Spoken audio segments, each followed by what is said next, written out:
Hi, I'm Patrick Phelps, welcome to Mining Matters. Today, a rare frog, a forest park, and plans for a gold mine. Some people frame the prosperity that mining creates and conservation of our native species and ecosystems as being at odds with one another.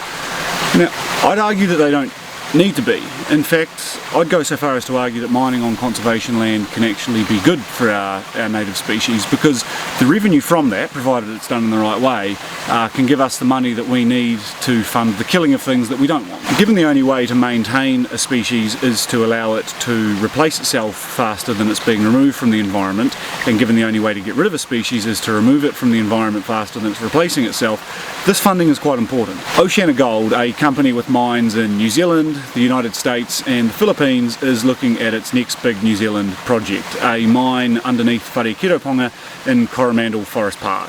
This is about 10 kilometres north of Waihi in the Hauraki district.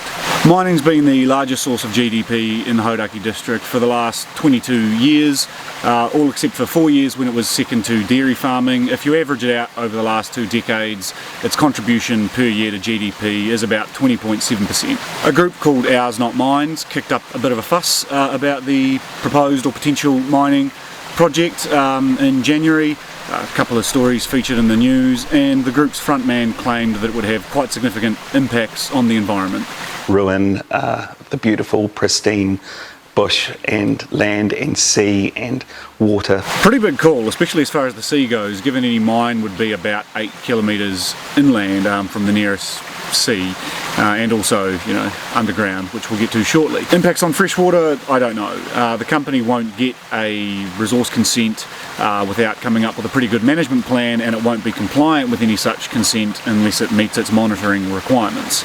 The bush and the land? Well, this mine will be underground.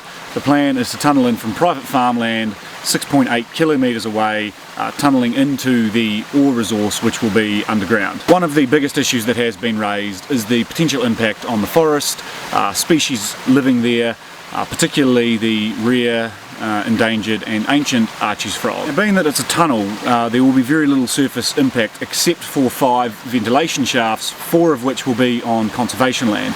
But these will be built from inside the tunnel, tunnelling up almost like gophers or meerkats, and those tunnels and the little area around them will be the only surface impact at a ground level. Please check my references and numbers and working below if you like, but I'll just run you through it quickly here.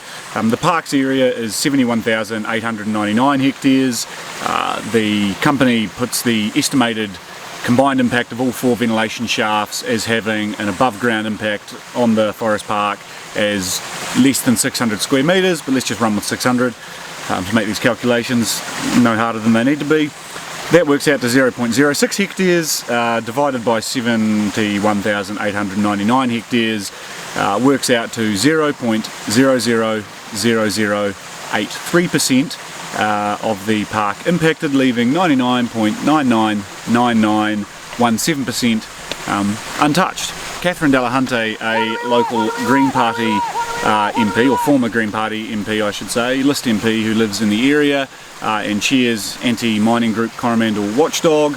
Her argument is that even just tunnelling and mining underneath the forest park will cause surface vibrations that will disturb the frogs and have an impact on Archie's frog and other species. Frankly, while Catherine Delahunty may belong to groups or has belonged to political parties whose branding would suggest that they have environmental expertise, her knowledge in matters geotechnical, engineering, geological, ecological for that matter, are no greater than mine. She seems quite content, however, to make rather extraordinary claims without even presenting ordinary evidence. They are just assertions and her opinions.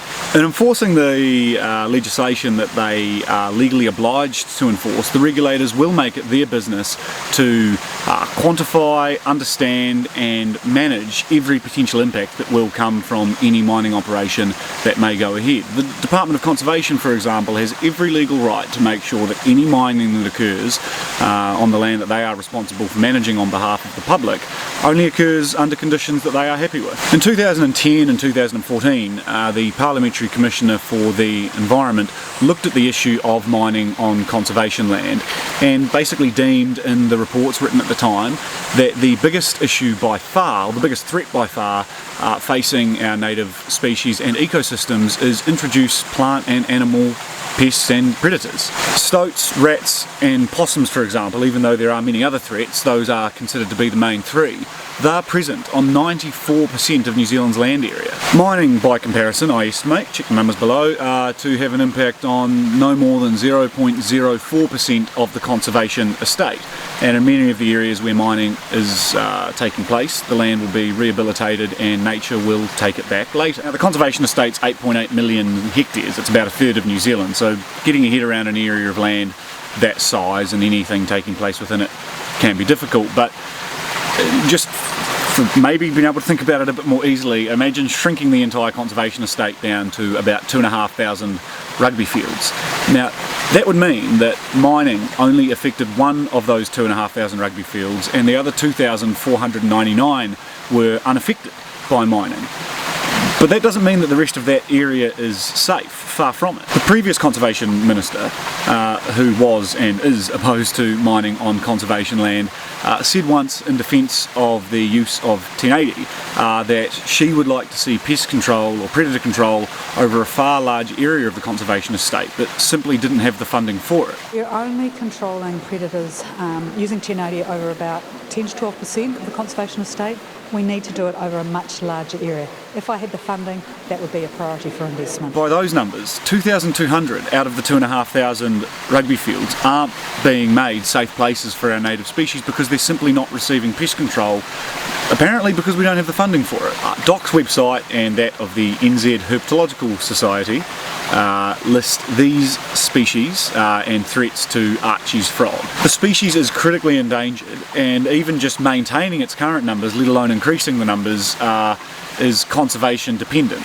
This is also the case for the vast majority of our native birds and other native species. On the occasion when mining companies do operate on conservation land, they need to pay the Department of Conservation, as the manager of that land on behalf of the public, they need to pay the department for the privilege of accessing that land, and that's fair enough. Now, that money that they pay for access can be put towards pest control, which will benefit our threatened and endangered native species. I'm not saying this mine or others are a silver or golden bullet in terms of providing the resources that we need to carry out pest control and save our native species.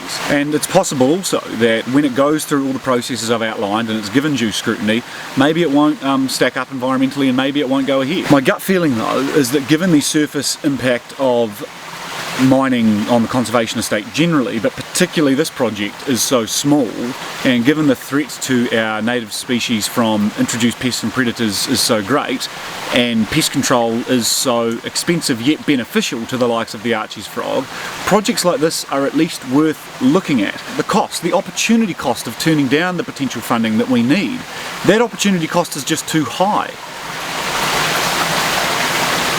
Proposals like this have to be worth at least considering. Anyway, thanks for watching.